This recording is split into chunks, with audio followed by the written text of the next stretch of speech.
Drone ટેકનોલોજીની આજે દુનિયાભરમાં ચર્ચા છે.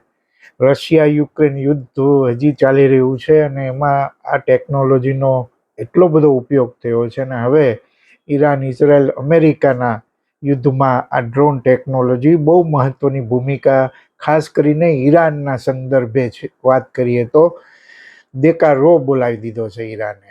અને એટલી બધી સસ્તી ટેકનોલોજીથી આ ડ્રોનનું ઉત્પાદન ઈરાનમાં થાય છે. એનું કારણ ચીનની ટેકનોલોજી નોહાવ પણ હોઈ શકે છે. પણ આ ડ્રોન આટલા સસ્તા ને આટલા મોટા પ્રમાણમાં બને છે ઈરાનમાં, અને ઈરાન, અમેરિકા કે ઇઝરાયલની સામે ઝૂક્યું નથી. એનું એક કારણ આ પણ છે. આ ડ્રોન ક્યાંથી આવ્યા? આ ડ્રોનનું નામ શું? આ ડ્રોન કઈ રીતે મહત્વની ભૂમિકાઓ ભજવે છે? આ વિશે આજે વાત કરવી છે. ને વાત કરતા પહેલા કાર્યક્રમ ગમતો હોય તો ખાસ તમે ફેસબુકનું પેજ પણ લાઈક કરો અને યુટ્યુબમાં સબસ્ક્રાઈબ કરો, શેર કરો અને બેલ આઇકન જરૂર દબાવો. આ ડ્રોન ક્યાંથી આવ્યું છે, આ સૌથી મહત્વનો પહેલો મુદ્દો છે. અને એની માટે કોઈ એક વ્યક્તિ સુધી એનો ઇતિહાસ મર્યાદિત નથી, પણ વિકાસના કેટલાક મહત્વના શરૂઆતના તબક્કા છે. 19મી સદીની વાત કરીએ તો ડ્રોનનો સૌથી પહેલો ઉપયોગ લશ્કરી હેતુ માટે થયો હતો. આજે જેમ કૃષિ સુધી આ ડ્રોનની ઉપયોગિતા સાબિત થઈ છે. 1849માં ઓસ્ટ્રિયાએ વેનિસ ઉપર હુમલો કરવા વિસ્ફોટકથી ભરેલા માનવ રહિત ફુગ્ગાનો ઉપયોગ કર્યો, જેને ડ્રોન ટેકનોલોજીનું મૂળ ગણી શકાય કે ત્યાંથી ડ્રોન ટેકનોલોજી આગળ વધતી બની હશે. અને આધુનિક રિમોટ કંટ્રોલના ટેકનોલોજીના જે પિતા ગણવામાં આવે છે, ટેસ્લા કાર જેમણે બનાવી, એમના પિતા નિકોલા ટેસ્લા 1898માં તેમણે ન્યુયોર્ક મેડિસન સ્ક્વેર ગાર્ડનમાં રેડિયો તરંગો દ્વારા ચાલતી એક નાની હોડીનું પ્રદર્શન કરેલું. અને આ ટેકનોલોજીએ ભવિષ્યના માનવ રહિત વિમાનો માટેનો પાયો નાખ્યો એમ ગણવામાં આવે છે. પછી તમે પ્રથમ વિશ્વ યુદ્ધની વાત કરીએ તો અમેરિકાના ચાર્લ્સ કેટરિંગે, એટલે કે કેટરિંગ બગ નામનું માનવ રહિત ઉડતું સાધન બનાવ્યું, જે નિર્ધારિત અંતરે અમુક અંતર સુધી દુશ્મન પર જઈને તૂટી પડતું હતું. પણ 1930ના દાયકામાં બ્રિટિશ રોયલ નેવીએ DH-82B ક્વીન બી નામનું એક રેડિયો કંટ્રોલ વિમાન બનાવ્યું હતું. આ વિમાનના નામ પરથી જ ડ્રોન શબ્દ પ્રચલિત થયો. આ ડ્રોન શબ્દ શું છે એની પણ આપણે વાત કરવી છે.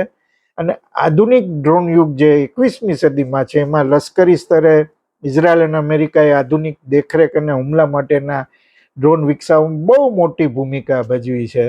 અને 2000ના દાયકા પછી પ્રોસેસર અને જીપીએસ ટેકનોલોજી સસ્તી થઈ તો સામાન્ય લોકો માટે પણ ડ્રોન ઉપલબ્ધ થયા. આપણે લગ્નોમાં પણ ઘણીવાર ડ્રોનનું શૂટિંગ થતું હોય છે. ચીનની કંપની DJI, ફ્રેન્ક વોંગની આ કંપની છે, એણે ગ્રાહક સ્તરના ડ્રોન માર્કેટમાં ક્રાંતિ લાવી દીધી. અને આજે ડ્રોનનો ઉપયોગ માત્ર યુદ્ધમાં જ નહીં, ખેતીવાડી, ફોટોગ્રાફી,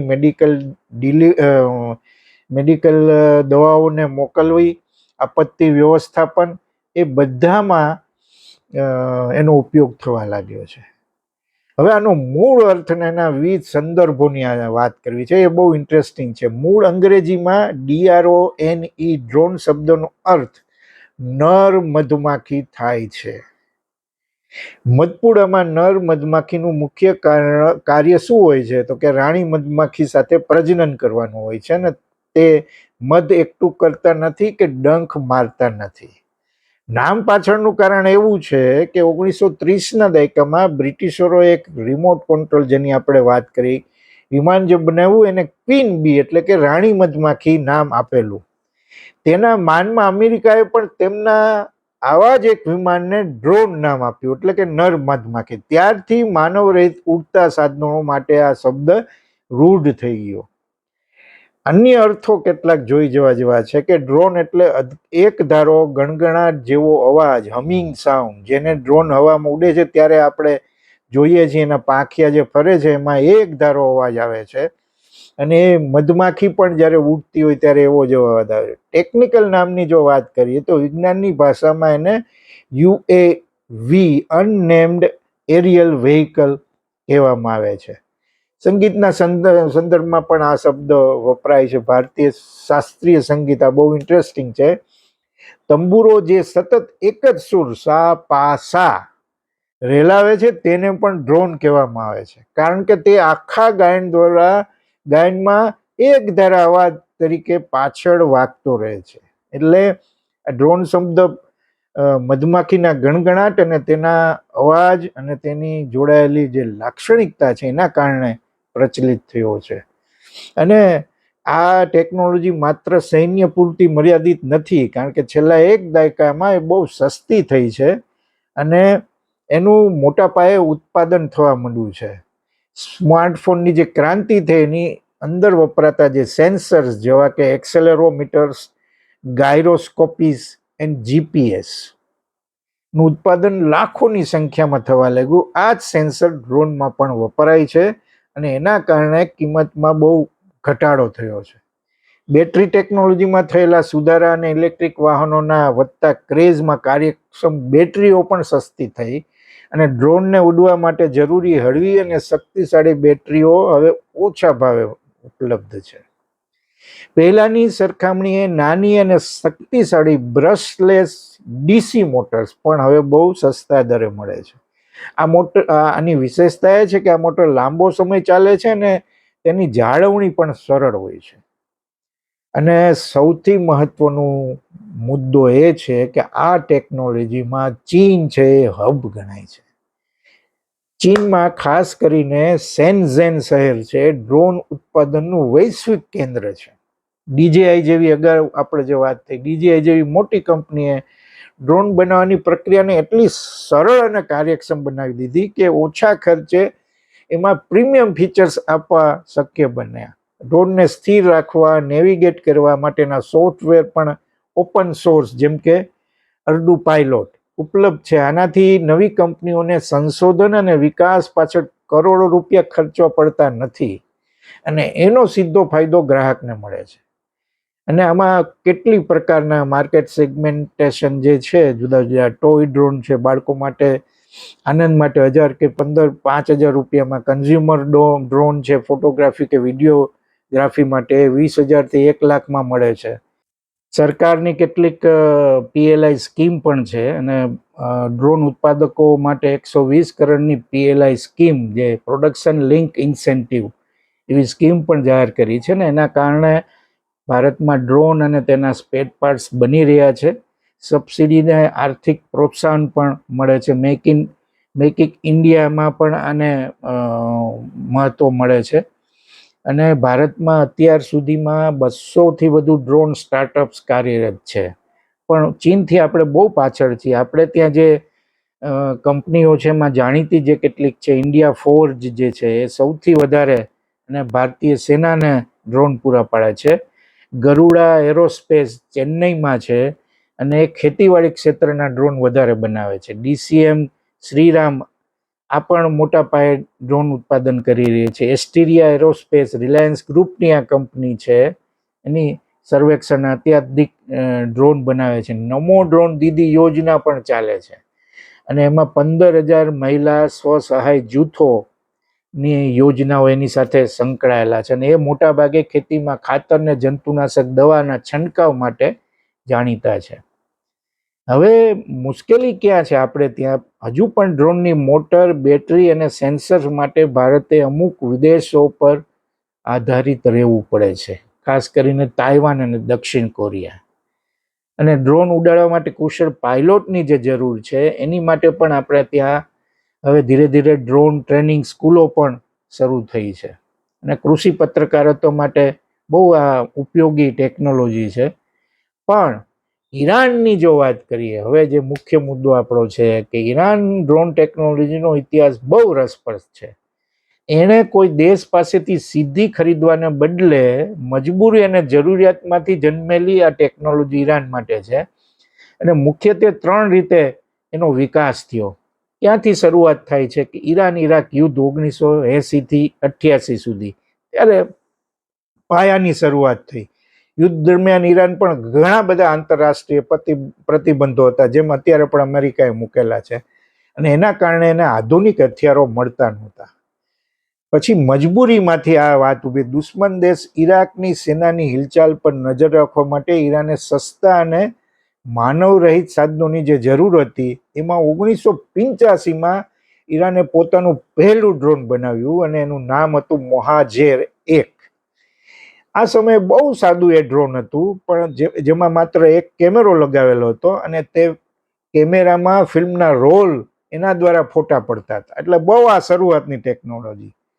પછી એણે રિવર્સ એન્જિનિયરિંગની શરૂઆત કરી. આપણે ત્યાં રાજકોટમાં જેમ કહેવાય છે ને કે તમે એકવાર અહીંના કારીગરને કોઈ મશીન બતાવી દો, પછી અદલો અદલ એનું બનાવી શકે. ઈરાનમાં પણ આવી શક્તિ છે.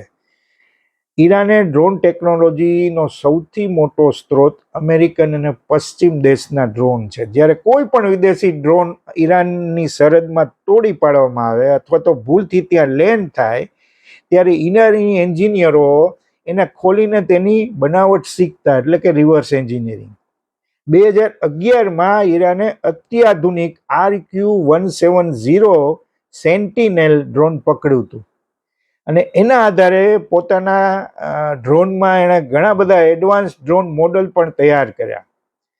પ્રતિબંધ હતો. ઈરાને પોતાની સંરક્ષણ સંસ્થા દ્વારા ઘરેલું સ્તરે સંશોધન શરૂ કર્યું અને એવા ડ્રોન બનાવ્યા જે બનાવવામાં સસ્તા પડે અને અસરકારક પણ હોય. અને આજે ઈરાન પાસે સહાયક શ્રેણીના ડ્રોન છે, જેનો ઉપયોગ વર્તમાન સમયમાં રશિયા યુક્રેન યુદ્ધમાં પણ થઈ રહ્યો છે. ઈરાનના ડ્રોનની ખાસિયત શું છે એ સમજીએ. ઈરાને સાબિત કર્યું છે કે મોંઘા મિસાઇલો કરતા કામિકાઝે ડ્રોન, એટલે કે આત્મઘાતી, કામિકાઝેનો અર્થ એવો થાય છે ડ્રોન, વધુ ઉપયોગી થઈ શકે. એ સસ્તા હોવાથી દુશ્મન માટે તેને રોકવા આર્થિક રીતે મોંઘા પડે છે, જેમ અત્યારે બની રહ્યું છે. અમેરિકાને ઈરાનના ડ્રોનને તોડી પાડવામાં ખર્ચ બહુ જાજો થાય છે. ઈરાન અને ચીન વચ્ચેના સંબંધો સારા રહ્યા છે, અને આ યુદ્ધમાં પણ આપણે જોયું કે ચીને ઈરાનની તરફેણ કરી છે, અને એના કારણે ડ્રોન ટેકનોલોજીના ક્ષેત્રમાં બેનો સંબંધ પડદા પાછળ ચાલતો રહે છે, અને એને કેટલીક ચીને મદદ પણ ઈરાનને કરી છે એવું કહેવામાં આવે છે. ચીને ઈરાનને સીધા સૈન્ય ડ્રોન આપવાને બદલે ટેકનોલોજી અને સ્પેર પાર્ટ્સ પૂરા પાડવામાં મુખ્ય ભૂમિકા ભજવી છે. ક્રિટિકલ કમ્પોનન્ટ્સ જેમાં હોય છે કે ઈરાનના ડ્રોનમાં વપરાતા પ્રોસેસર્સ, માઇક્રોચિપ્સ, એન્જિન, જીપીએસ મોડ્યુલ મોટાભાગે ચીની કંપનીઓ દ્વારા બનાવવામાં આવે છે. આ સમજો સાહેબ. આ ભાગો ડ્યુઅલ યુઝ, એટલે કે સિવિલ અને મિલિટરી બંનેમાં વપરાય છે. તેના પર પ્રતિબંધ મૂકવો મુશ્કેલ છે. બ્લુપ્રિન્ટ અને ડિઝાઇનની વાત આવે તો ઈરાનના ઘણા ડ્રોન ચીની ડ્રોન જેમ કે CH-4 વિંગ લુંગ ની ડિઝાઇન સાથે સામ્યતા ધરાવે છે, જે સૂચવે છે કે ટેકનોલોજીનું આદાન પ્રદાન થયું હોઈ શકે. 2021માં થયેલા 25 વર્ષના વ્યાપાર જે કરાર થયા ઈરાન અને ચીન વચ્ચે, એમાં પણ એમ કે છે કે સંરક્ષણ ક્ષેત્રમાં ચીન ઈરાનની મદદ કરે છે. હવે મજાની વાત, ઈરાનમાં કેટલા ડ્રોન રોજ બને છે? ચોક્કસ આંકડા મળતા નથી, કારણ કે એ સેનાનો વિષય છે ને એમાં સિક્રેસી રાખવામાં આવે છે. પણ આંતરરાષ્ટ્રીય ગુપ્તચર અહેવાલો, યુદ્ધમાં મેદાનમાં વપરાતા ડ્રોન પરથી કેટલાક અંદાજો લગાવાયા છે કે ઈરાનમાં દર મહિને લગભગ 500 જેટલા સાહેબ શ્રેણીના ડ્રોન બનાવવાની ક્ષમતા છે. દૈનિક ઉત્પાદનની જો વાત કરીએ તો ઈરાનમાં રોજ 10 થી 15 ડ્રોન કામિકાઝે અથવા તો આત્મઘાતી ડ્રોન બનાવે છે. રશિયા સાથે પણ એનું જોડાણ છે, અને રશિયાએ પણ ઈરાનની મદદથી પોતાના દેશમાં ડ્રોનની ફેક્ટરી સ્થાપી છે, જ્યાં ઈરાની ટેકનોલોજીથી દર વર્ષે 6000 ડ્રોન બનાવવાનું લક્ષ્ય છે. હવે એ પણ સમજી લેવું જોઈએ કે ઈરાનના ડ્રોન આટલા ચર્ચામાં કેમ છે. ઈરાનના ડ્રોન ખૂબ જ સસ્તા, એક ડ્રોન આશરે $20,000 જે યુદ્ધમાં વપરાય છે, એટલે કે 16 લાખ રૂપિયા આસપાસ તૈયાર થઈ જાય છે. દુશ્મન માટે તેને તોડવા માટે જે મિસાઇલ છોડવી પડે છે એની કિંમતો લાખો ડોલરમાં હોય છે. એટલે આ ઈરાન સામે જે યુદ્ધ થાય છે એમાં જે ટેકનોલોજી ઈરાન વાપરે છે એના કારણે અમેરિકા ઇઝરાયલને વધારે ખર્ચ પડે છે. એટલે આ બહુ મહત્વનું છે. હવે આ ડ્રોનની જે રેન્જ છે એની પણ વાત આપણે જાણવી જોઈએ.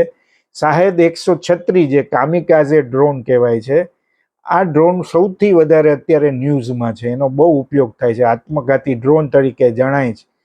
એની રેન્જ સાહેબ 2000 થી 2500 કિલોમીટરની છે અને તે ખૂબ જ નીચી ઊંચાઈએ ઉડે છે. એના કારણે રડારમાં પકડાતું નથી અને એને એક સાથે સ્વામ એટલે કે ઝુંડમાં એક સાથે અનેક ડ્રોન છોડવામાં આવે છે અને એના કારણે દુશ્મનની જે ડિફેન્સ સિસ્ટમ છે ને એ ડિલાઇલામાં આવી જાય છે, મૂંઝવણમાં મુકાઈ જાય છે.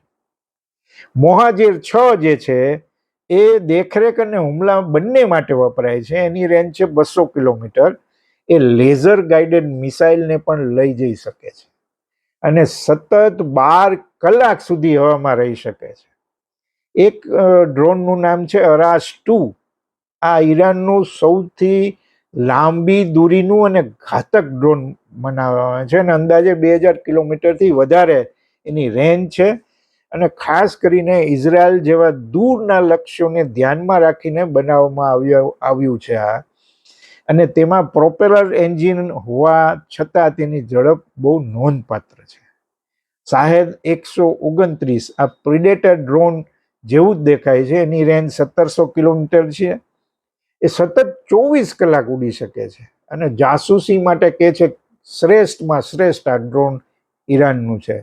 એટલે ઈરાનની આ ટેકનોલોજી અસમપ્રમાણ યુદ્ધનું શ્રેષ્ઠ ઉદાહરણ છે, જેને અંગ્રેજીમાં એસિમેટ્રિક વોરફેર કહેવામાં આવે છે. એક ઓછી આર્થિક શક્તિ ધરાવતો દેશ કેવી રીતે સસ્તા ડ્રોન દ્વારા દુનિયાની મહાસત્તાને પડકાર આપી શકે છે. એટલે આ ડ્રોન ડિપ્લોમસી કયો કે ડ્રોન વેરફેર થયો, એના કારણે ઈરાન આ યુદ્ધમાં ટકી રહ્યું છે. ટકી રહેવાનું બહુ મોટું કારણ એમની પાસે સસ્તી ડ્રોન ટેકનોલોજી છે અને એના કારણે અમેરિકા અને ઇઝરાયલ બંનેને હંફાવી રહ્યું છે. આટલા 1 મહિનાથી વધારેની લડાઈમાં એ ટકી રહ્યું છે અને હજી પણ ઝૂકવા તૈયાર નથી. એટલે એક ટેકનોલોજી યુદ્ધમાં કયા દેશને કેવી મદદ કરે છે એ તમે આ ઉપરથી સમજી શકો. આ એપિસોડ તમને ગમ્યો હોય તો લાઈક જરૂર કરજો. ફેસબુક ઉપર પણ છે અને યુટ્યુબ ઉપર પણ છે. આભાર.